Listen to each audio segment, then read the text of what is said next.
Hello gamers! Today a video on the Iron Arnie. I think a lot of you wanted to see this tank as well because of the boxes and how it plays, and I played it a little bit on stream already, and my conclusion with this is this tank feels good close range and hold down because the dispersion values of this gun is pretty similar to the BZ actually, which is interesting. Let's put it that way. But yeah, close range and then hold on, this feels like an updated super pershing. Now the thing is with a lot of premiums, and for me this is always the way that I look at a premium, it's like, okay, so this premium, why would I play it in terms of premiums? Why would I, if I wanted to play this for credits, why would I play this against, for example, a Progetto, Borask, Skoda, etc, etc? Like, why would I want to play this one? And I haven't really come to that answer just yet, maybe because it's easier to play than most of them, because Progetto, Borask are higher skill ceiling tanks still, because you have to manage the clip and the reload.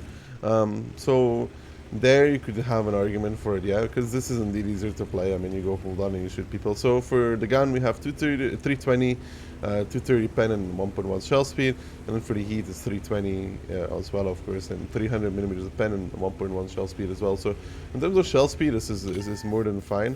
It's again like the dispersion on range is awful. This tank for me only works within 200 meters.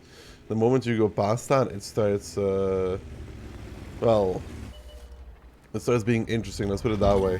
I mean, we did get live oaks here in tier 9, and normally I would commit straight, but since I got spotted early, and it tells me that there might be a Borask here that spotted me, because there's not many tanks that would be here before me. And I'm just gonna chill for a little bit and see, because they have a decent amount of tanks here. Okay.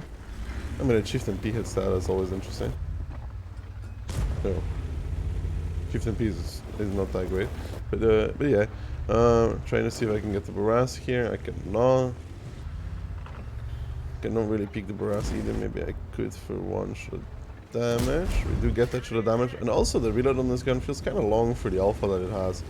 I don't know. Like I said, I put this against other premiums and then wonder why I would play it, and like I said, the only reason that I could find is because it's easier to play hold on. I will say that like I said, the armor close range feels solid and workable, to the point where it's also a pretty good counter against BZ because of all of the spaced armor that it has. But yeah, I don't know, personally I wouldn't really play this over Skoda or Borask or Progetto.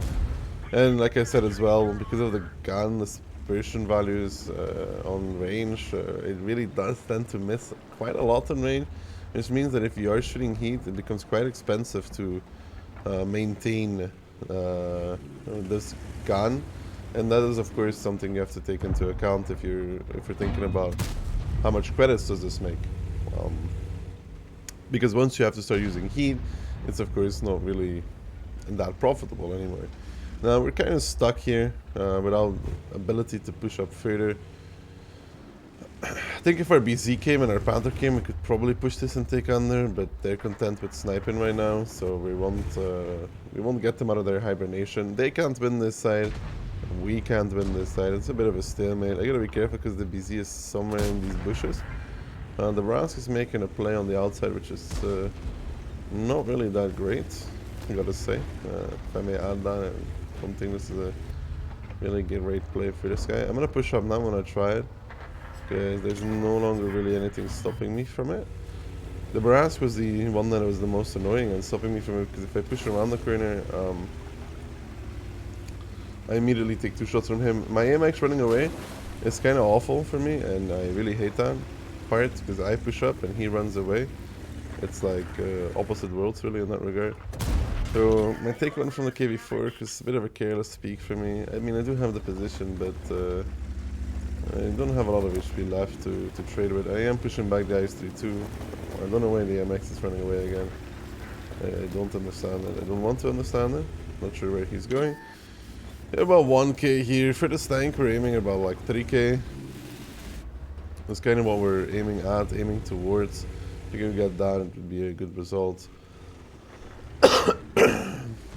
I'm sorry for the cough, and I'm still a little bit sick. but I'm feeling pretty good. So Scorpion gets spotted, we can give him a shot, aim fully.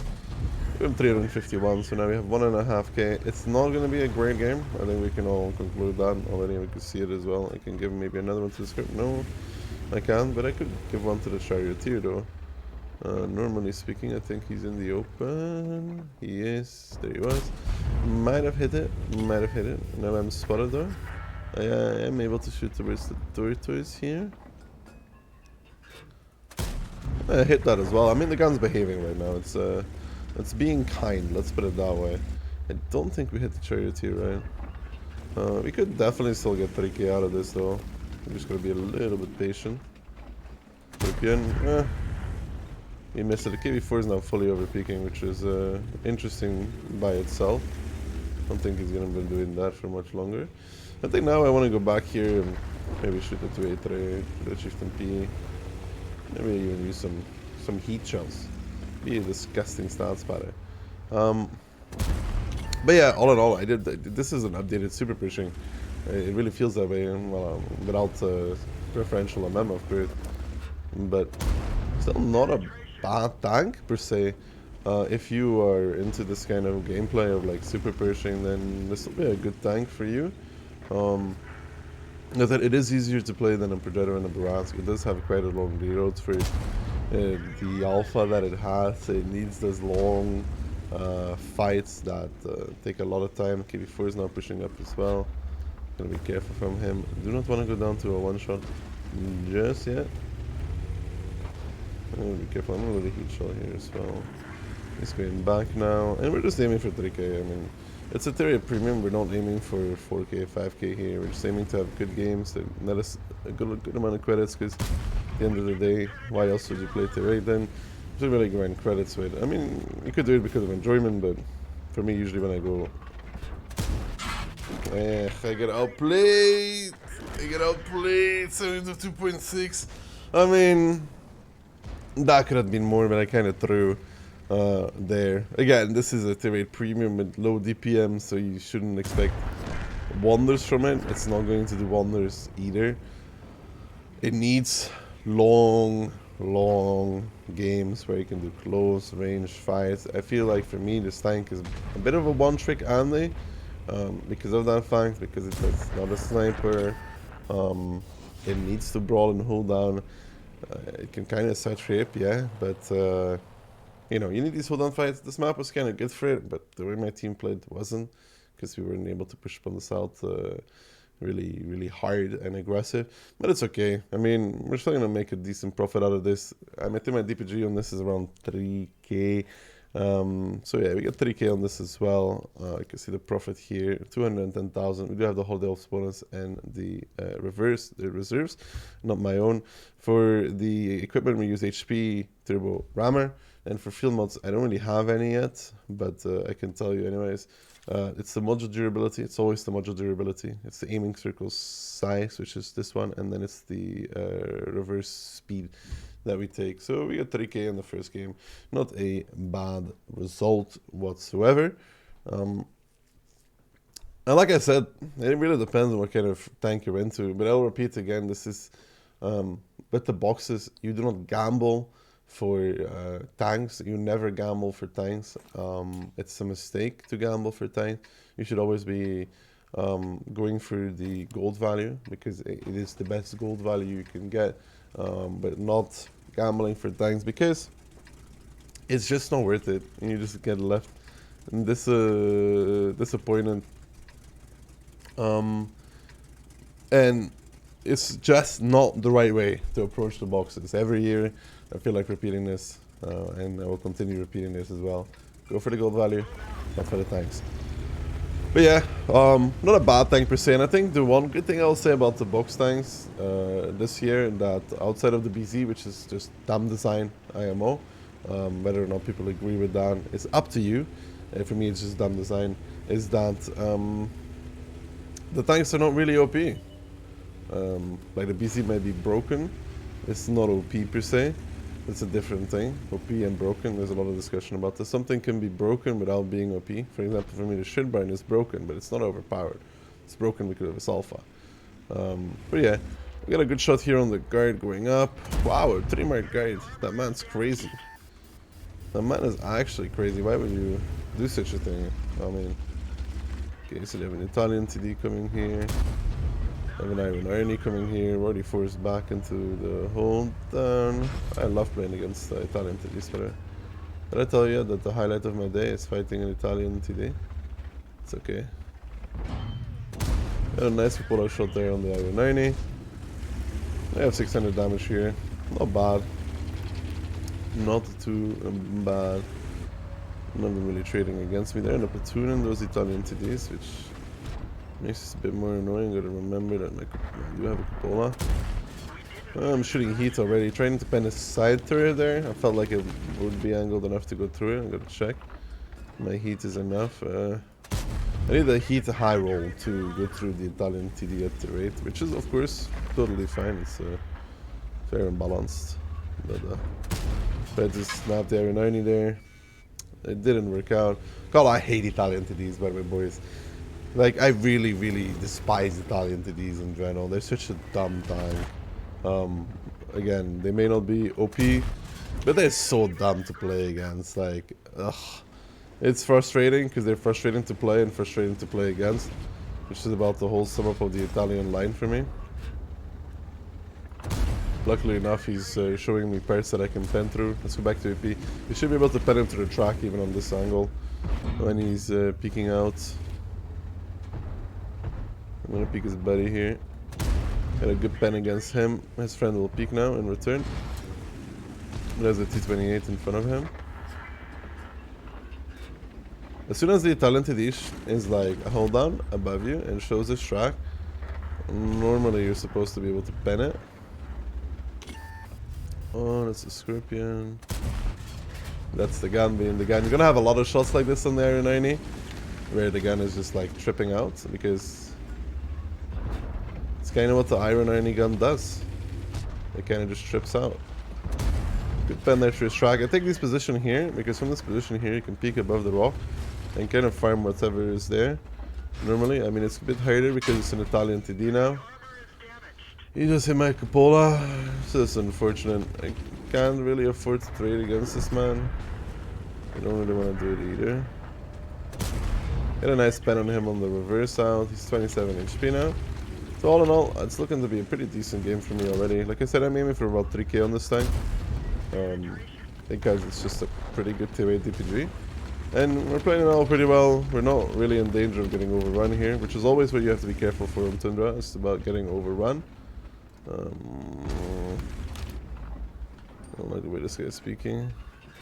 I could go for the heat high roll, but we get slapped by the Scorpion instead. And I can't actually back off because the T-28 is completely blocking me in, which is just a fun thing to have as a teammate. And that he's like fully blocking me in. Thank you, Mr. T-28, for doing that. It's always fun. It's always fun. It's my favorite thing about World of Tanks, getting blocked in by a teammate. You see, fully blocked in. Can't go anywhere. Can't move. Oh well, it's unfortunate. But yeah, like I said, 3k on this is, I think, the goal for where I'm going. And like I said, it's an updated Super Pershing. It's easier to play than on Predator and a Barask because of the fact that it's a single shooter. Is it better? For sure not better than either of those, in my opinion. Not even close. Not a bad tank though. Not a bad tank. I think that's like the sum up. It's not great. It's not terrible. But if I was to play a tank for credits, it wouldn't be the Iron Arnie, to be honest. Also because you shoot a lot. Like the BZ for me is a really good credit maker. Because I think we talked about it, because the BZ has really high alpha. So you don't fire much in a game. So if you do like 8 pens in a BZ, which is of course a lot of pens, but if you do like 8 pens in a BZ, you get so many credits out of that. Even when you're shooting the H3 ammo, the more expensive ammo. But if you're doing this in an Iron Arnie, you know, with 320 alpha, to get like a 4k damage game, you're already shooting like 10 to 15 pens, yeah, depending on how lucky you get. And you're going to be using some heat shells at some point as well.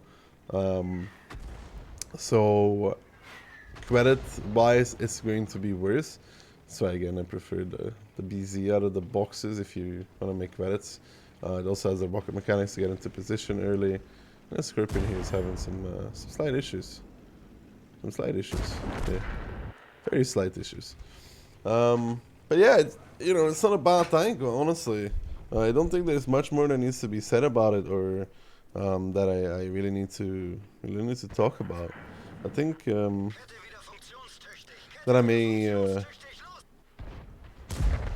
do an updated review at some point, but I'm not sure.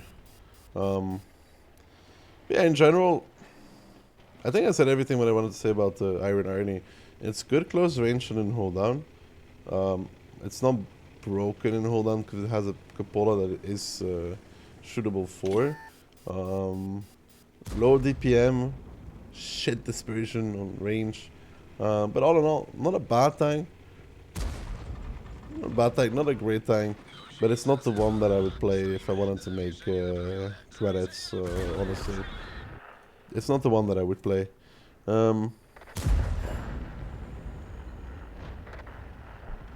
Yeah, I think that about sums it up.